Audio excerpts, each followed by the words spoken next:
Our first lesson today comes from the prophet Jeremiah, and Jeremiah is complaining about the people who have left God.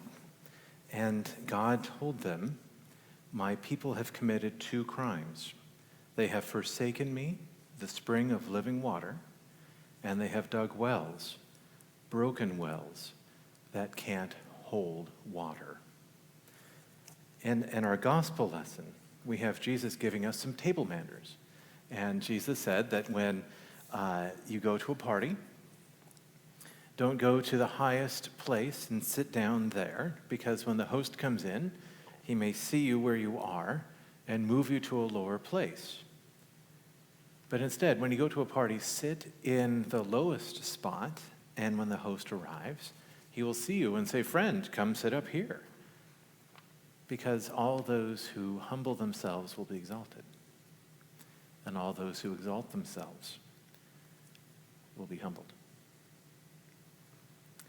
So I have been wondering, what do these two lessons, the table manners, and also Jesus said to the host of the party, when you throw a party, don't invite your rich neighbors or your family, because they can repay you by inviting you back. But when you have a party, instead, invite the poor, the blind, the crippled, and the lame, because they cannot pay you back, and you'll be paid back in the resurrection of the righteous. So with that, table manners and who you should invite to a party, and then from Jeremiah, God saying that my people have committed two crimes against me. They have forgotten me, the spring of living water, and they have dug their own wells. What do those two lessons have to do with each other? Why are they paired together today? I think they're paired together because of a character that I would like to call hubris. Hubris, it's a word that we don't hear very often, and maybe we should. Hubris is more than the ego. Hubris is more than thinking highly of yourself. Hubris has danger involved in it. It has the superego involved. And one way to describe the hubris is to imagine a girl on her bike as she rides by her mother, and she takes her hands off the handlebars and says, "Look, Ma, no hands." That's hubris. It can be dangerous. Hubris also is something that you can't recognize that you have. Someone else has to point it out to you. Hubris, it doesn't have any sort of smell to it. It doesn't have any particular look. It just is. And when you are caught under the bonds of hubris, you can't tell that you are. It takes someone else to tell you. And hubris is dangerous, and hubris can lead to death. You know, hubris, it's a Greek word. And it comes largely from some Greek mythology. And if you remember the story of Icarus, if I'm pronouncing that word right, Icarus and his dad, they were trapped in a labyrinth, in this maze, and they couldn't get out. And so they had this great idea that they would put together some wings, and they would construct the wings out of feathers and wax and wood, and it worked. And so the warning to Icarus was, when you fly, just fly far enough to get out of the maze, but don't go showing off. Well, as the story goes, he did. He started flying, and he flew over his friends and said, "Hey, look at me, I'm flying. Look how high I can go. Nobody's ever flown this high." And he keeps circling higher and higher towards the sun. And as the story goes, the sun melted the wax, the wings fell apart, and he fell. Hubris. That's what it is. And hubris is actually a word you can find in the New Testament. The author Luke, who wrote the book of Acts, he used it twice, and it's translated in English as damage. And you might wonder, well, that's strange. How can like a superego be translated as damage? And that's because the word itself causes, or the way that it makes you act can cause damage. And it was used twice in Acts, where there's the story of St. Paul, who is captured. He's put on a boat, and they're bringing the boat to Rome for him to stand trial. And it was the wrong time of year. It was the wrong season for them to be trying to cross the Mediterranean. And Paul had warned them, don't go. This is not the right time. Just wait. I'm still under arrest. We can wait till the season changes. But they didn't. And they didn't because of hubris. And so they took off. Of course, the storm went up. The boat crashed against the rocks and it broke. And he said it was your hubris that caused this. Translated damage. It's the damage that caused this. It's a problem. I have it. I struggle with hubris. And I think everybody does. And it bodes the question then, who can be saved? If we can't tell if we have it, if we don't know that it even exists, how do we know that we're not caught in its trap? Well, the antidote to hubris is remembrance. If you can remember, if you remember times past, if you can put your mindset into remembering, it will break you free from the bond of hubris. And so, in Jeremiah, when God is speaking and he said, my people have committed 2 crimes, before he got to that point, he said, you don't ask where the Lord is. You don't ask where the Lord is who brought us up from the land of Egypt. We don't ask about the Lord who brought us through the wilderness.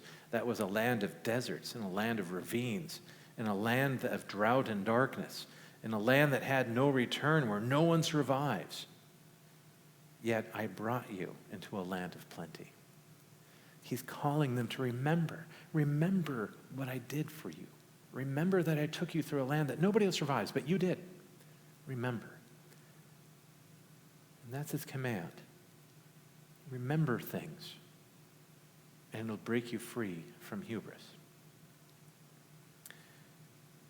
I was caught under hubris on Saturday. It was the 4th time we had taken our boat out. It was a beautiful day. There was a strong wind and even stronger current. And the current is because we're in the king tides time. And so I was heading along, doing what I'm supposed to be doing, and that's following some other boats. And I'm matching their speed, and I'm going where they're going, and I can avoid running into sandbars and stuff. And so we're heading by the Longboat Pass Bridge. And on the opposite side of the bridge is the Gulf. And the tide was coming in.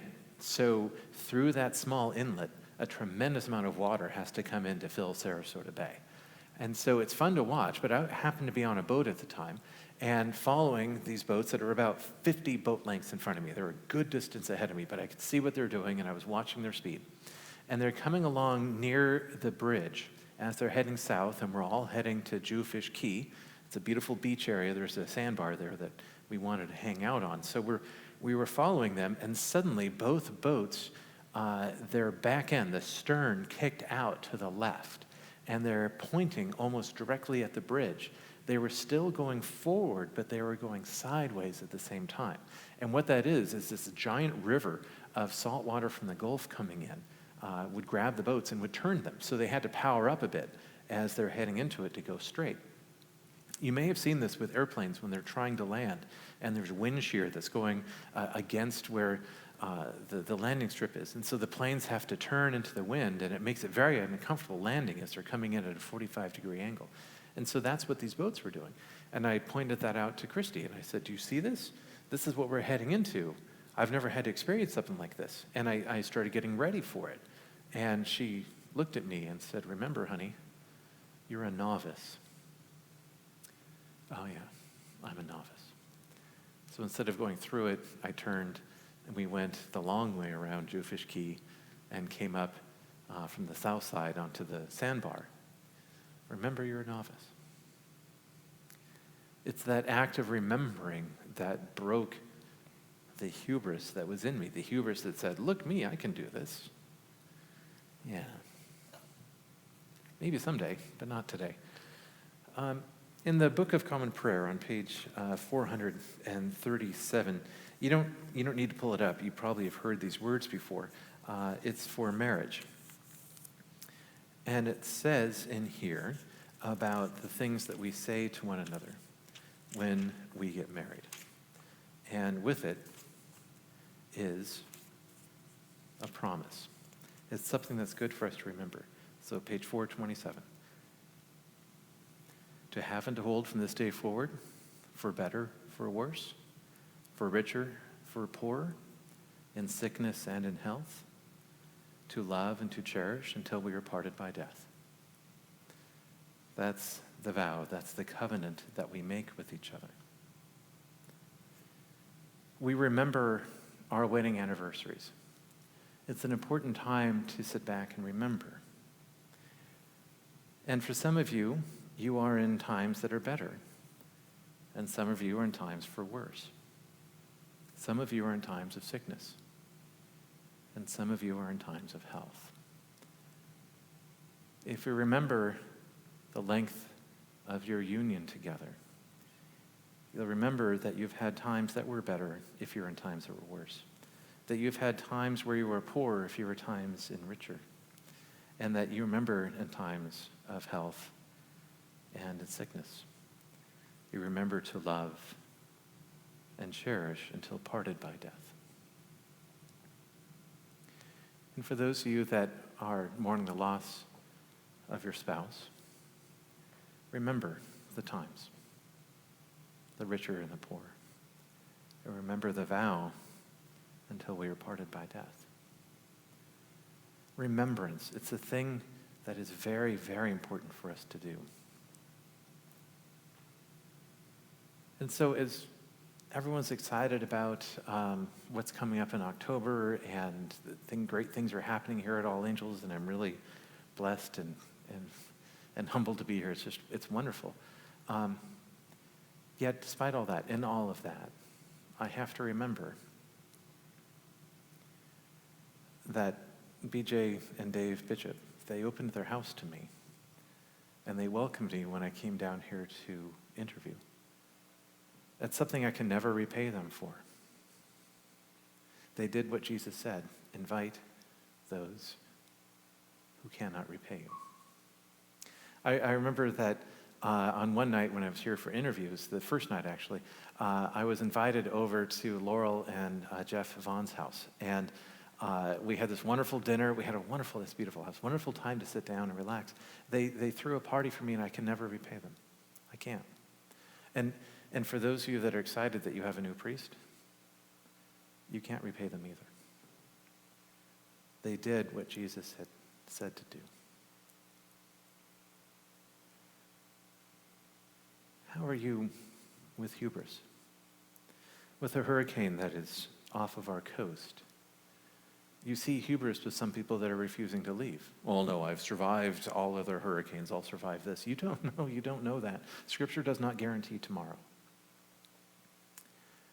Remember what past hurricanes have done.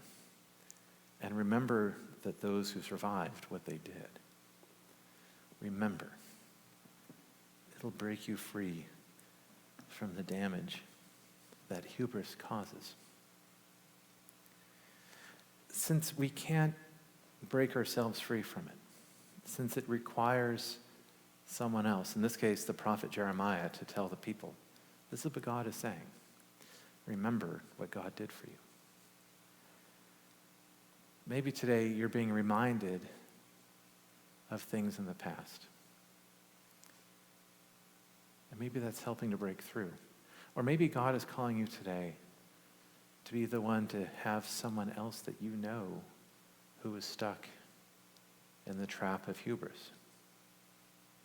Maybe today is when you say, hey, remember, you're a novice. Remember. My people have committed 2 crimes. They have forsaken me, the spring of living water, and they have dug wells for themselves. The spiritual side of this is that we are to depend on God day by day by day. The spring of living water is where you go and you bring your bucket and you fill it up and you get the water that you need for the day, and then you use it, and then the next day you go back to the spring and you fill it up. And this is why Jesus, I think, in the Lord's Prayer said, give us this day our daily bread. It doesn't say, give me, Lord, enough bread for this week so I don't have to pray to you again, right? No, it's give us this day our daily bread. And the crime is that you forgot about the living water and you dug your own wells. And you said to yourself, I can fill up my whole well with this living water, and I don't need to go back for another week, maybe 2 weeks. That's not how God put it. We're to depend on him. Hubris will tell us to depend on ourselves. Hubris will say, we can do this ourselves. Hubris will say, you got this. You can do this all on your own. And today, on this Sunday, we're being reminded. Remember the springs of living water and to draw water from God daily.